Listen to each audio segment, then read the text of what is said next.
Hey, welcome back into today's video. It's good to be here. We're gonna be talking about the Ace family, but before we do that, I just wanted to show you that Greg's been doing good. He's feeling a lot better. He's been sick the past couple weeks. He's taking steroid shots every Monday, so I'll keep you guys updated on that. So everybody knows that the Ace family's been under financial pressure with the multiple lawsuits, alleged essays, and the recent foreclosure of their house. Well, they've been caught in some lies.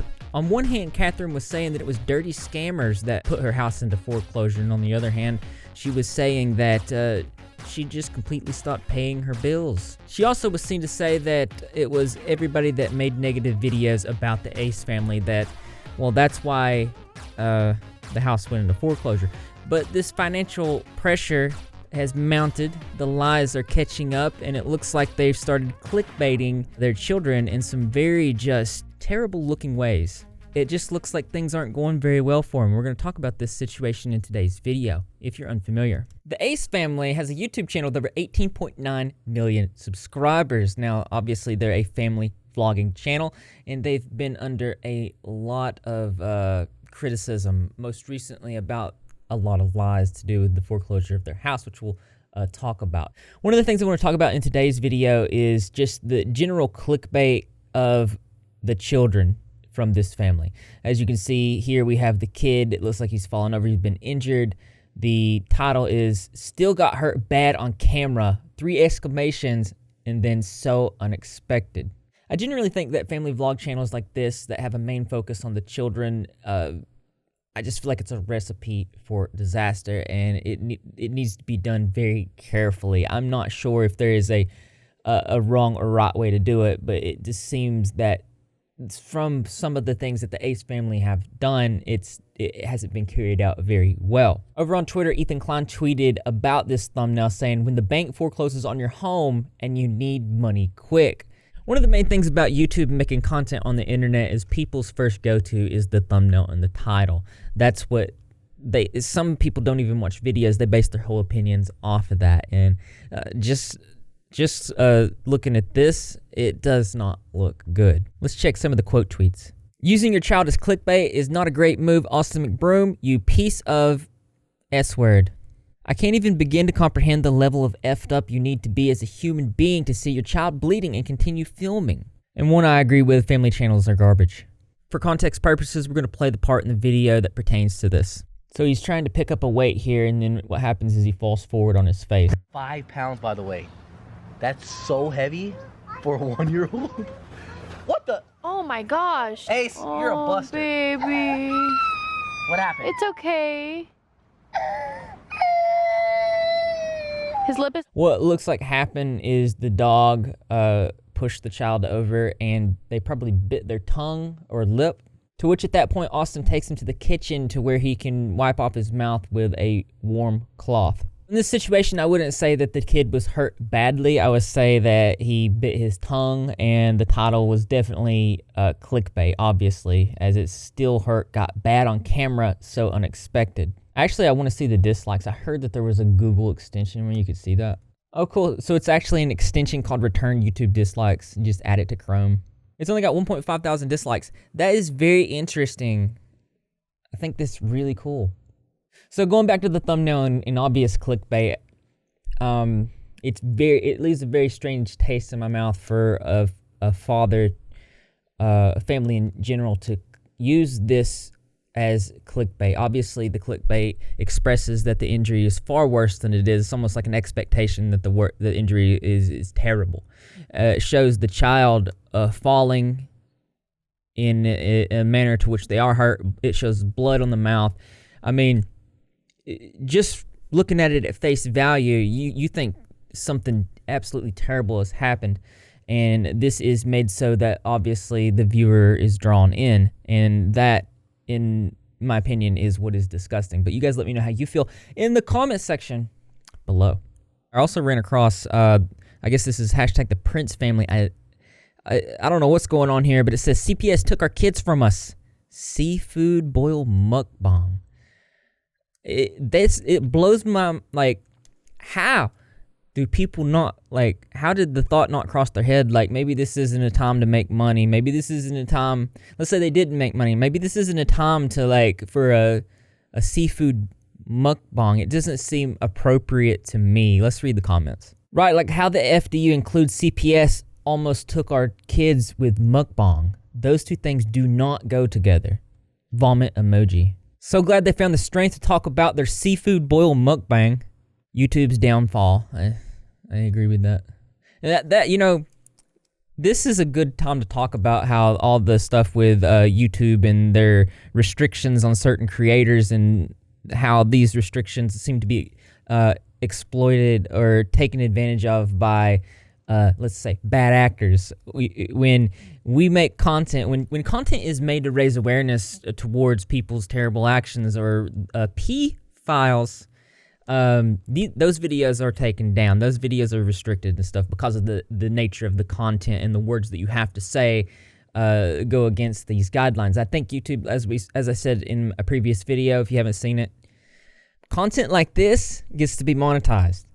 People get to make a lot of money off of this content, incentivizing for other people to make more content. They say, oh, well, I can just exploit my child here and I'll get a lot of money. That's not a good message to send. And it's not lost on me that the Ace family's house was foreclosed on. They lied about the entire situation and they were using stuff like this. I would say it's alleged at this point, but you see it for what it is. They're using these situations to garner more attention and money. The current condition of the channel, they are losing 100,000 at a time, it looks like. 100,000 in the last 30 days at the very least. So at least some people out there have some sanity about themselves. So in the year 2021, the Ace family was hit with multiple lawsuits. Everything from a $200,000 lawsuit from the city of Beverly Hills, and he was being sued for $200,000 because that's how much it cost the city. The city said that Austin Mcbroom of the Ace family held an unsanctioned gathering of people. It was a YouTube takeover parade. The city is seeking monetary damages of no less than $200,000 according to a complaint filed Tuesday. If you guys want to read more about this, I'll put the link to this in the pinned comment. An article by Lindsay Doxson documents the fallout from the family YouTuber Austin McBroom's disastrous boxing event and details all of the current legal suits from that. He's being sued by the media company Live X Live. He's being sued by Taylor Holder and Nate Wyatt. He's being sued by James Harden. So there's obviously some money struggles there, is what I'm saying. And not to mention that in the past he has been accused of alleged SA, and those are just alleged. But the point that I'm making here is that there's multiple different things that have happened and are going on that puts a lot of financial strain on this YouTuber. So while all these things were going on, pushing financial strain down, the rumors that their house was foreclosed on came out, which were denied by them. But then they posted this long video explaining these different types of things. One of the things to note from this video is that they were shifting all blame about the house being foreclosed on other people. The builders, the contractors, people not giving them the proper forms for them living there. But near the end of this video, the most important part is that she admits that she stopped paying her bills. 18 months, I pay, like, it's We direct pay. deposit. You pay. Oh, we pay the mortgage. So it just goes and then it comes back. And I'm like, what the hell? Why does money just come back into my account, right? And then I call Alan, his dad, who helps us a lot with the house and other things. And I'm like, hey, Alan, like, what's going on with the lenders? Like, my money just came back. He goes, oh, like, they're saying that they don't want to do it anymore. Like, they don't want to, like, keep...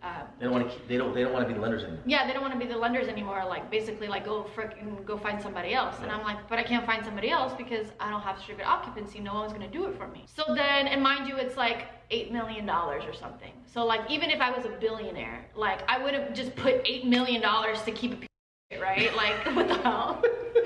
So anyways, so then I'm like, whatever, you know what? I'm just gonna freaking keep living my life, keep doing what I do, just freaking be positive, just stay positive, Catherine, stay positive. And then one day, I'm on like Instagram or something, and someone goes, why is your house under foreclosure? One thing to point out here is that she admits that she stopped paying her mortgage. And she stopped paying her mortgage so she could focus more on being positive.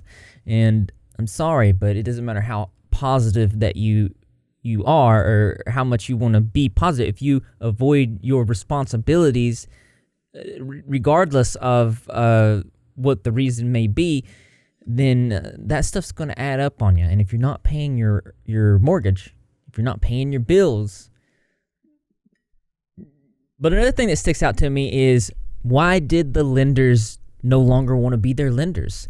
I'm thinking it could be the massive amounts of lawsuits. It could be the alleged SA. It could be of all these terrible things that are going on. The fact that they are lying a lot and continue to lie.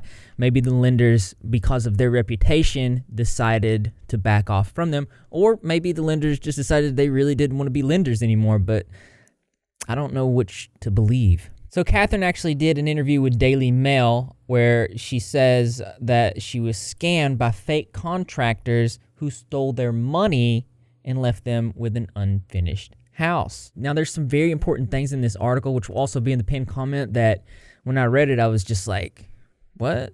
So first off, it says a dishonest contractor who used fake license took their money and ran off before he finished building their house, saying, I transferred the funds to finish the house and they dissolved the company within weeks. They took the money and ran, and they never came back, she said.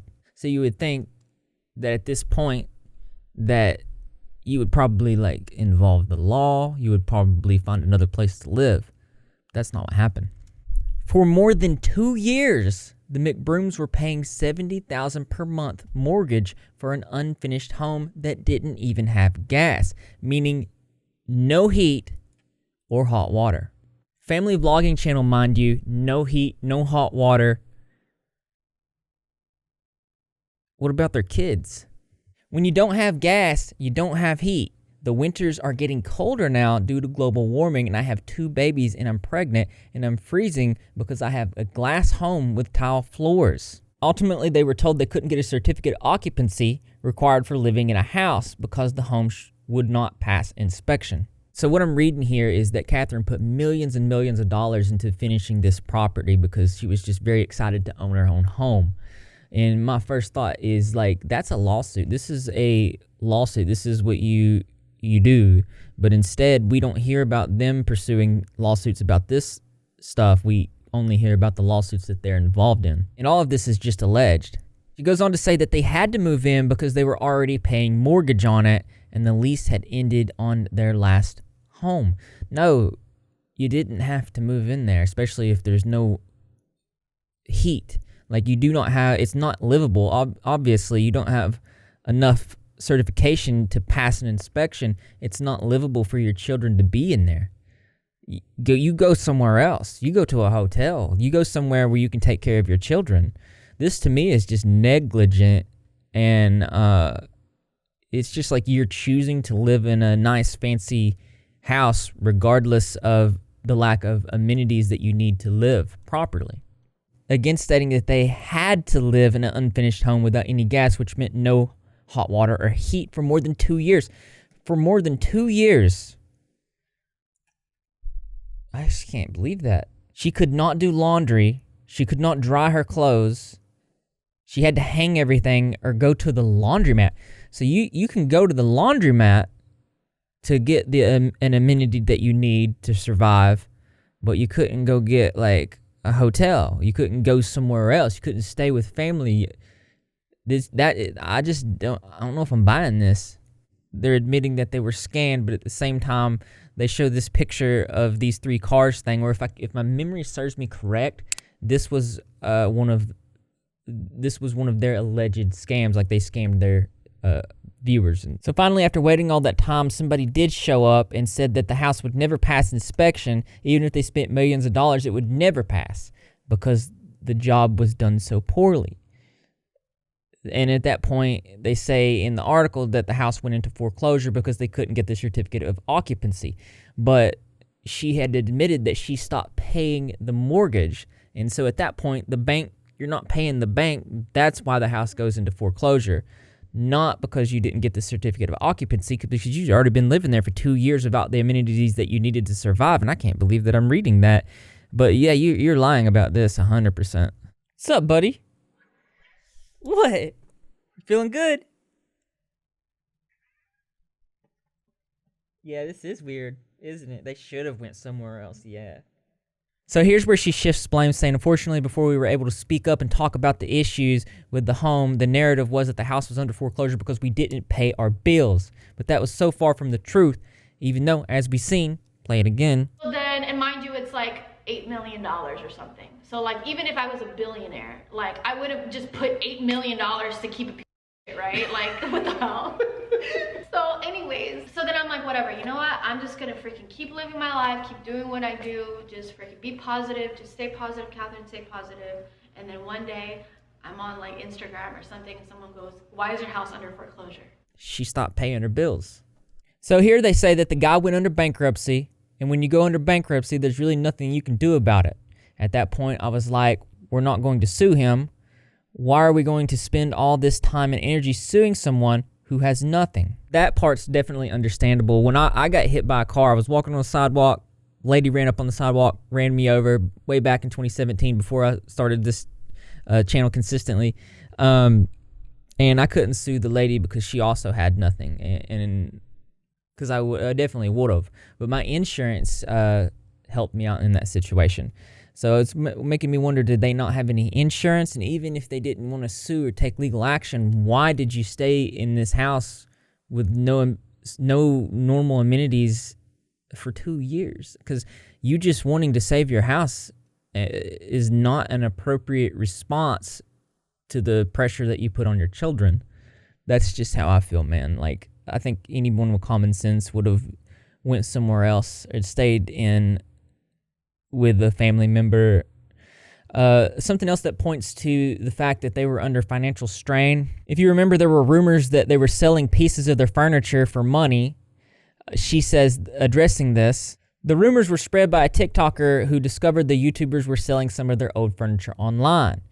But Catherine explained that they're only getting rid of it because they want to downsize after moving into a smaller home. So they did move to another place. They did a house tour, and within this house tour, it looked like that everything was staged because it was all perfect. And this was during the pandemic. Like, people were pointing out, like, even if you did just move and you bought all this new furniture, it was probably going to be really difficult for that stuff to get there. Because I'm gonna be honest with you, I had to order my couches in 2020, and that stuff took 3.5, maybe 4 months before it came to the place due to the pandemic. So I would agree with the timeline just doesn't add up there. Like, you can't get stuff that fast unless the place was already, as they say, staged, or already, what's the word when everything has everything already? It's furnished. Yes, furnished. So maybe they are renting, but there's a lot of things that doesn't add up in this situation. And I'm really interested to see what you think.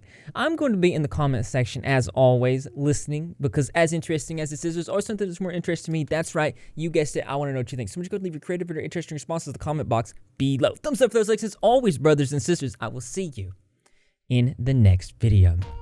I know what you've been thinking this whole video, and you would be correct. I do have a mullet. I opted for this haircut because I am growing my hair out long, and I wanted to get past all the awkward stages. So I'm doing like the mullet thing. So it's going to be interesting as my hair develops, and I hope you're going to be with me along for this journey. Also, I have been working on the Discord server. We're currently at 2,055 members with a goal of 21, so we're 45 members away, and you can help me with that goal. The link is in the pinned comment. I'm going to do a live stream event. We're going to be playing some Pokemon, old school retro Pokemon games, and I'm going to be doing that probably this weekend. And I'm also going to, I can't decide if I'm going to stream on Twitch or if I'm going to stream on YouTube. So let me know which one you'd like me to do in the comment section below. Also, I did get this new camera. As you can see, it's a Blackmagic 4K. I absolutely do not know how to use it at all, but one day it'll just pop up and you'll see, and maybe I don't use it. Maybe I decide I don't like it at that point. I don't know what I'll do. But I wanted to say thank you to my patrons. I really appreciate you guys. If you too want to become a patron and get your name at the end of my videos with these guys, all you got to do is click the link pinned comment. Check it out. See if it's something you like. If you do like it, consider joining. We do a lot of fun things. We do live streams. We do all kinds of just off the cuff things. I do things randomly. Pictures of Greg, updates of Greg, and yeah. And that's just another way to show that you're repping. If you're not repping, Greg, and how you do that, all you gotta do is subscribe and notifications turned on. Be in the comment section for every single video, because I'm gonna be there. Greg the Cat's gonna be there, and the rest of the Repsol community as well. And I expect to see you there too, because this channel loves you. Greg, let's go get some food, man. Yeah. Love you, buddy.